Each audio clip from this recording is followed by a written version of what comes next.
Cambridge English, Ielts 11, tests 1 to 4. Published by Cambridge University Press and Cambridge English Language Assessment 2016. This recording is copyright. Test 1. You will hear a number of different recordings, and you will have to answer questions on what you hear. There will be time for you to read the instructions and questions, and you will have a chance to check your work. All the recordings will be played once only. The test is in 4 sections. At the end of the test, you will be given 10 minutes to transfer your answers to an answer sheet. Now turn to Section 1. Section 1. You will hear a telephone conversation between an official at a village hall and a woman who wants to hire a public room. First, you have some time to look at questions 1 to 6.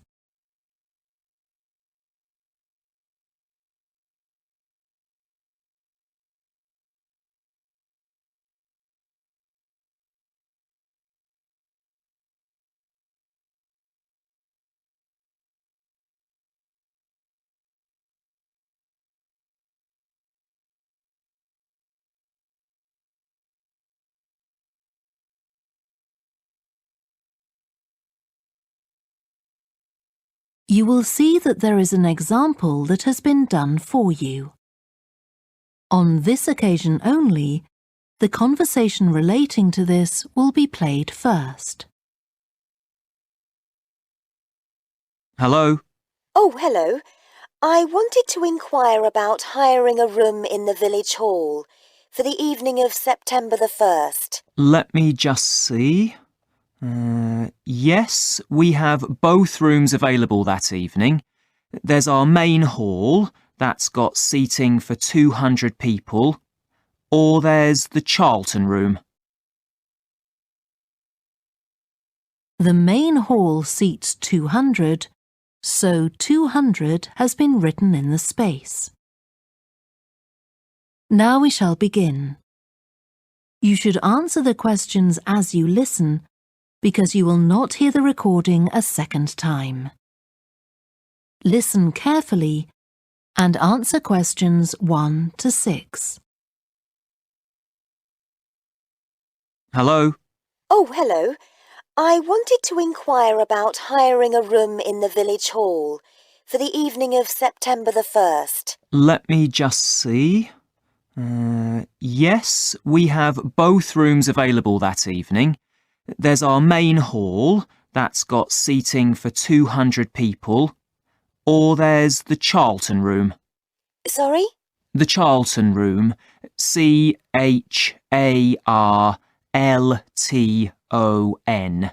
That's got seating for up to 100. Well, we're organising a dinner to raise money for a charity, and we're hoping for at least 150 people. So I think we'll go for the main hall. How much would that cost? Let's see. You wanted it for the evening of September the 1st? Yes, that's a Saturday. So from 6 p.m. to midnight, that'd be £115. That's the weekend price. It's £75 on weekdays. That's all right. And I have to tell you, there's also a deposit of £250, which is returnable, of course, as long as there's no damage. But we do insist that this is paid in cash. We don't take cards for that. You can pay the actual rent of the room however you like, though. Cash, credit card, cheque. Oh, well, I suppose that's okay. So, does the charge include use of tables and chairs and so on? Oh, yes. And what about parking? Yeah, that's all included. The only thing that isn't included is, you said you were organising a dinner? Yeah. Well, you'll have to pay extra for the kitchen if you want to use that. It's £25.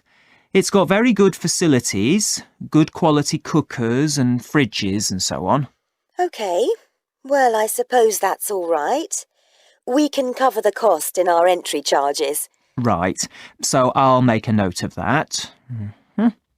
Now, there are just one or two things you need to think about before the event.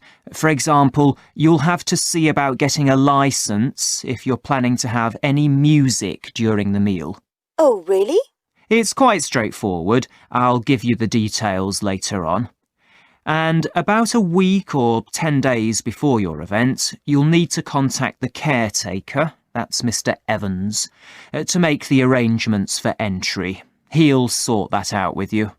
And do I give him the payment as well? No, you do that directly with me. Before you hear the rest of the conversation, you have some time to look at questions 7 to 10.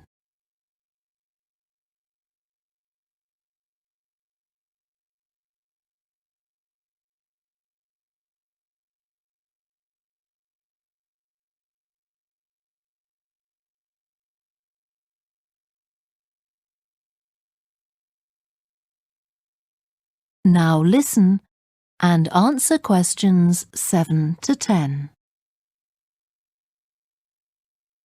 Right. Now, is there anything I need to know about what happens during the event? Well, as you'll be aware, of course, the building is no smoking throughout.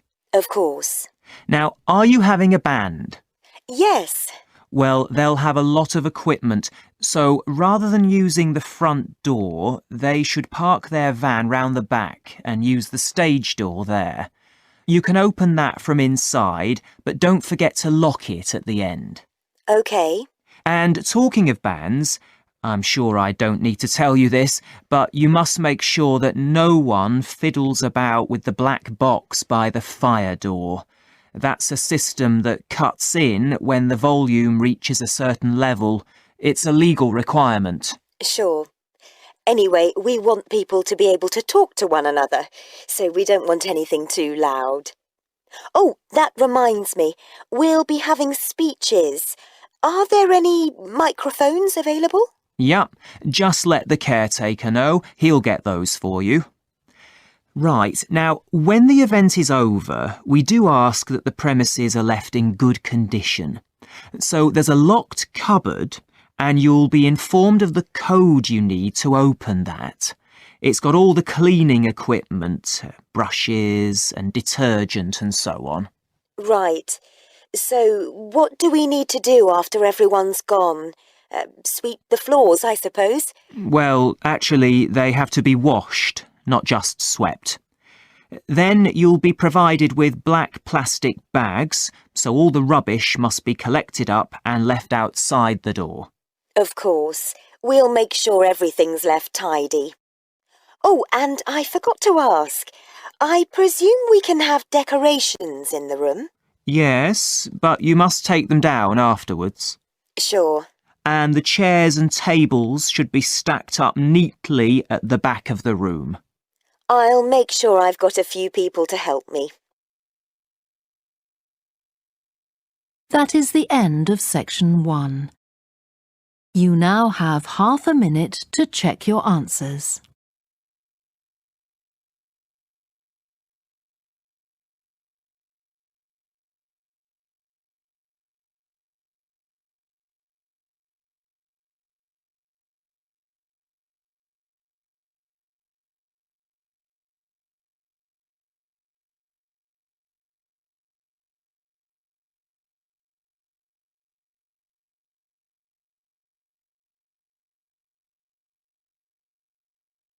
Now turn to section 2.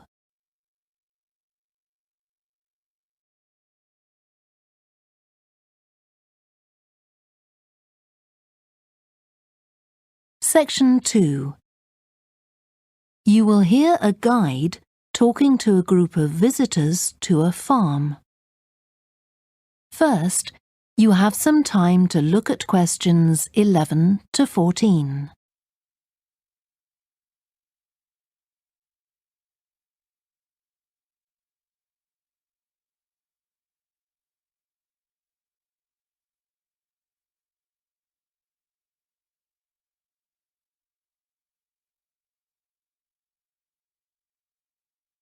Listen carefully and answer questions 11 to 14.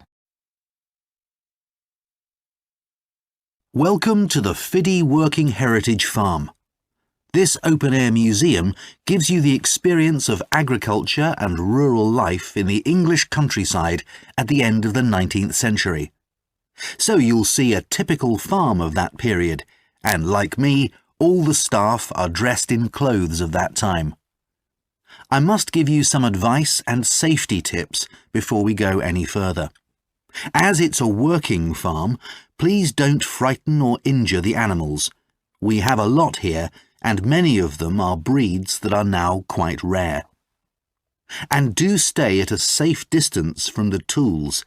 Some of them have sharp points, which can be pretty dangerous, so please don't touch them. We don't want any accidents, do we?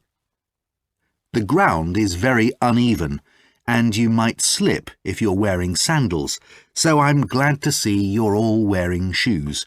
We always advise people to do that. Now, children of all ages are very welcome here, and usually even very young children love the ducks and lambs, so do bring them along next time you come. I don't think any of you have brought dogs with you, but in case you have, I'm afraid they'll have to stay in the car park unless they're guide dogs.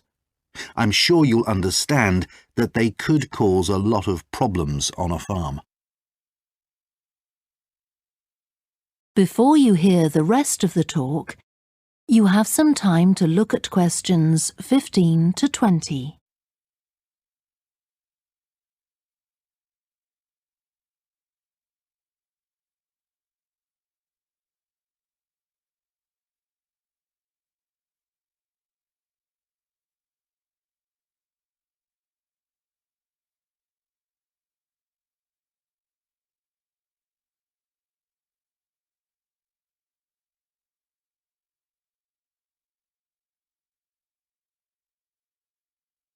Now listen and answer questions 15 to 20.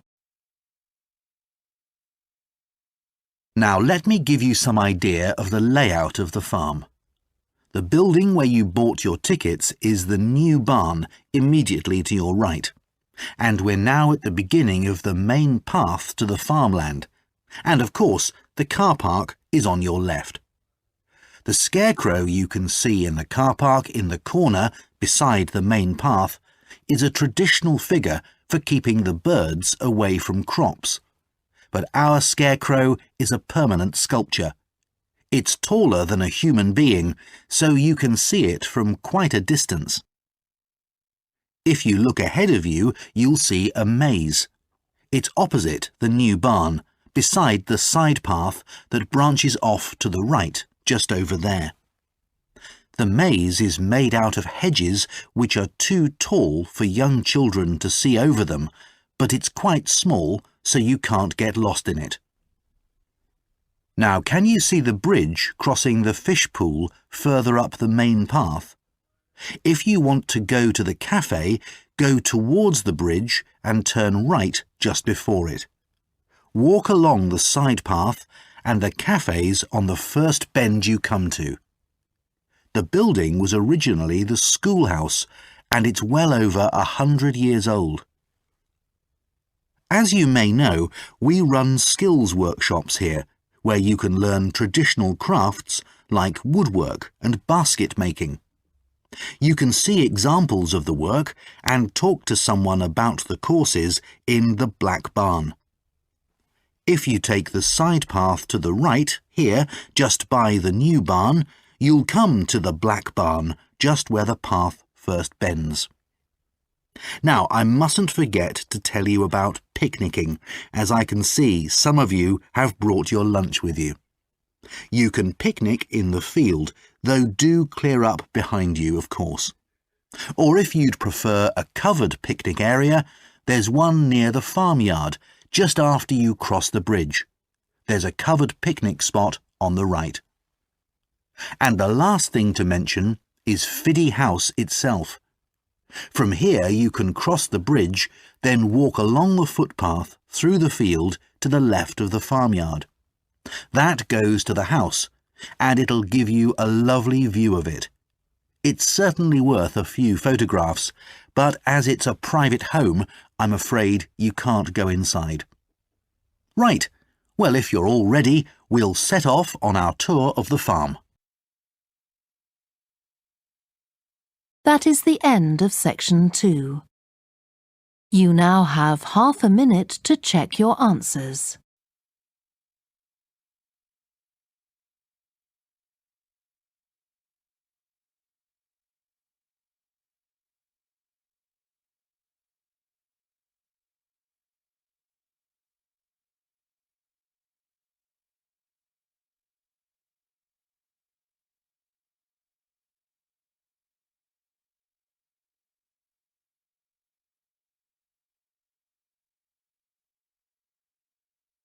Now turn to section 3.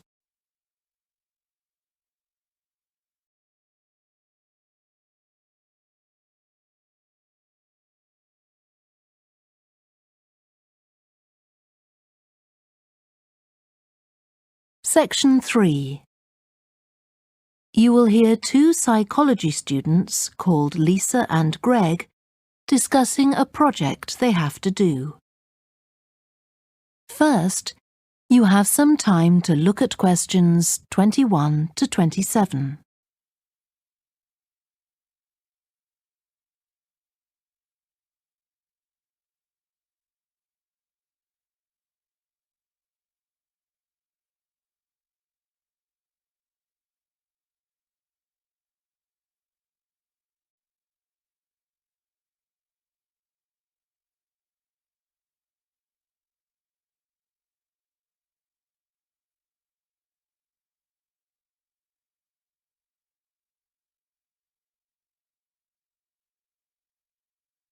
Now listen carefully and answer questions 21 to 27. OK, Greg, so I finally managed to read the article you mentioned, the one about the study on gender in physics. About the study of college students done by Akira Miyake and his team. Yeah, I was interested that the researchers were actually a mix of psychologists and physicists. That's an unusual combination. Yeah, I got a little confused at first about which students the study was based on. They weren't actually majoring in physics, they were majoring in what's known as the STEM disciplines. That's science, technology, engineering and math. Yes, but they were all doing physics courses as part of their studies. That's correct. So, as I understood it, Miyake and co. started from the fact that women are underrepresented in introductory physics courses at college, and also that, on average, the women who do enrol on these courses perform more poorly than the men. No one really knows why this is the case. Yeah, but what the researchers wanted to find out was basically what they could do about the relatively low level of the women's results. But in order to find a solution, they needed to find out more about the nature of the problem. Right. Now, let's see if I can remember. It was that in the physics class, the female students thought the male students all assumed that women weren't any good at physics. Was that it? And they thought that the men expected them to get poor results in their tests. That's what the women thought, and that made them nervous, so they did get poor results. But actually, they were wrong. No one was making any assumptions about the female students at all. Anyway, what Miyake's team did was quite simple, getting the students to do some writing before they went into the physics class. What did they call it? Values affirmation. They had to write an essay focusing on things that were significant to them, not particularly to do with the subject they were studying, but more general things like music or people who mattered to them. Right. So the idea of doing the writing is that this gets the students thinking in a positive way. And putting these thoughts into words can relax them and help them overcome the psychological factors that lead to poor performance. Yeah. But what the researchers in the study hadn't expected was that this one activity raised the women's physics grades from the C to the B range. A huge change. Pity it wasn't to an A, but still. No, but it does suggest that the women were seriously underperforming beforehand in comparison with the men. Yes. Mind you, Miyake's article left out a lot of details, like did the students do the writing just once or several times? And had they been told why they were doing the writing? That might have affected the results. You mean if they know the researchers thought it might help them to improve, then they just try to fulfill that expectation? Exactly. Before you hear the rest of the discussion, you have some time to look at questions 28 to 30.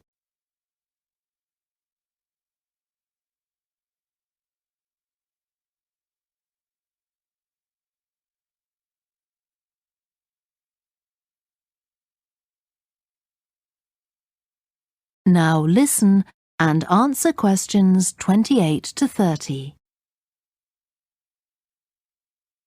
So anyway, I thought for our project we could do a similar study, but investigate whether it really was the writing activity that had that result. OK, so we could ask them to do a writing task about something completely different, something more factual, like a general knowledge topic. Maybe.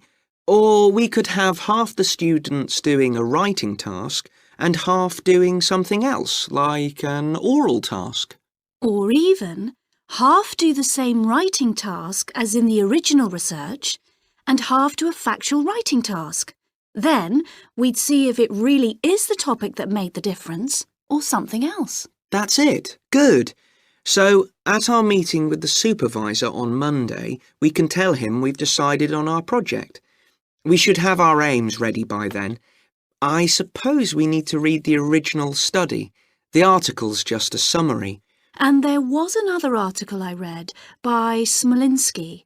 It was about her research on how women and men perform in mixed teams in class, compared with single-sex teams and on their own. Let me guess. The women were better at teamwork. That's what I expected. But actually, the men and the women got the same results, whether they were working in teams or on their own. But I guess it's not that relevant to us. What worries me, anyway, is how we're going to get everything done in the time. We'll be okay now we know what we're doing. Though I'm not clear how we assess whether the students in our experiment actually make any progress or not. No, we may need some advice on that. The main thing's to make sure we have the right size sample, not too big or too small. That shouldn't be difficult. Right, what do we need to do next? We could have a look at the timetable for the science classes, or perhaps we should just make an appointment to see one of the science professors. That'd be better. Great. And we could even get to observe one of the classes. What for? Well, OK, maybe let's just go with your idea. Right, well, I think that's everything for now. That is the end of section 3. You now have half a minute to check your answers.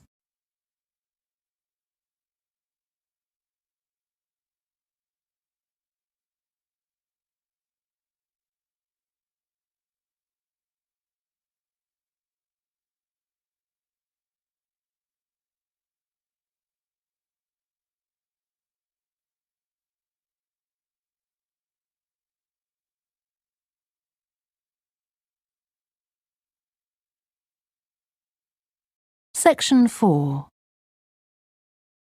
You will hear part of a student presentation about the variety of different species that live in the world's ocean. They've been surveying. First, you have some time to look at questions 31 to 40.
Now listen carefully and answer questions 31 to 40. I've been looking at ocean biodiversity. That's the diversity of species that live in the world's oceans. About 20 years ago, biologists developed the idea of what they called biodiversity hotspots. These are the areas which have the greatest mixture of species. So, one example is Madagascar. These hotspots are significant because they allow us to locate key areas for focusing efforts at conservation. Biologists can identify hotspots on land fairly easily, but until recently, very little was known about species distribution and diversity in the oceans, and no one even knew if hotspots existed there. Then a Canadian biologist called Boris Worm did some research in 2005 on data on ocean species that he got from the fishing industry. Worm located 5 hotspots for large ocean predators, like sharks, and looked at what they had in common. The main thing he'd expected to find was that they had very high concentrations of food, but to his surprise, that was only true for 4 of the hotspots. The remaining hotspot was quite badly off in that regard. But what he did find was that in all cases, the water at the surface of the ocean had relatively high temperatures, even when it was cool at greater depths. So, this seemed to be a factor in supporting a diverse range of these large predators. However, this wasn't enough on its own, because he also found that the water needed to have enough oxygen in it. So these 2 factors seemed necessary to support the high metabolic rate of these large fish. A couple of years later, in 2007, a researcher called Lisa Balance, who was working in California, also started looking for ocean hotspots, but not for fish. What she was interested in was marine mammals, things like seals. And she found 3 places in the oceans which were hotspots, and what these had in common was that these hotspots were all located at boundaries between ocean currents. And this seems to be the sort of place that has lots of the plankton that some of these species feed on. So now people who want to protect the species that are endangered need to get as much information as possible. For example, there's an international project called the Census of Marine Life, oceans all over the world, including the Arctic. One thing they found there, which stunned other researchers, was that there were large numbers of species which live below the ice, sometimes under a layer up to 20 meters thick. Some of these species had never been seen before. They've even found species of octopus living in these conditions. And other scientists working on the same project but researching very different habitats on the ocean floor have found large numbers of species congregating around volcanoes, attracted to them by the warmth and nutrients there.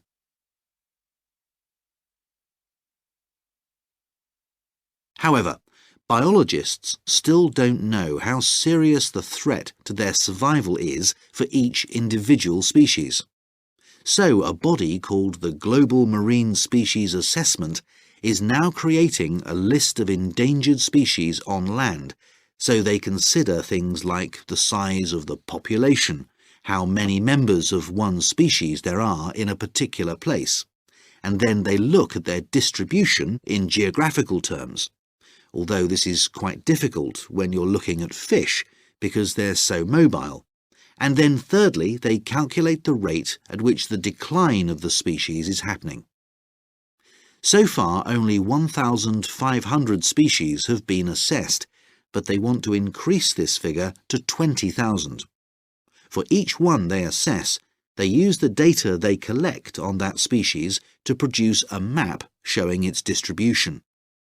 Ultimately, they will be able to use these to figure out not only where most species are located, but also where they are most threatened.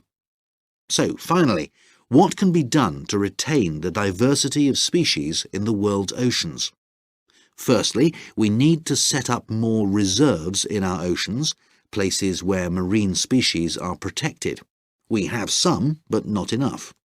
In addition, to preserve species such as leatherback turtles, which live out in the high seas but have their nesting sites on the American coast, we need to create corridors for migration, so they can get from one area to another safely. As well as this, action needs to be taken to lower the levels of fishing quotas to prevent overfishing of endangered species. And finally, there's the problem of bycatch. This refers to the catching of unwanted fish by fishing boats. They're returned to the sea, but they're often dead or dying. If these commercial fishing boats used equipment which was more selective so that only the fish wanted for consumption were caught, this problem could be overcome. OK, so does anyone have any questions about... That is the end of section 4. You now have half a minute to check your answers.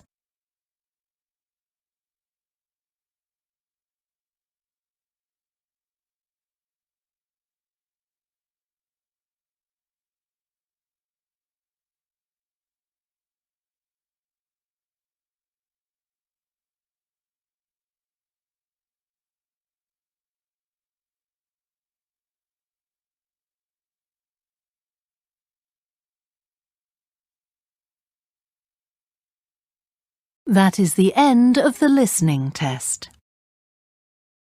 You now have 10 minutes to transfer your answers to the answer sheet.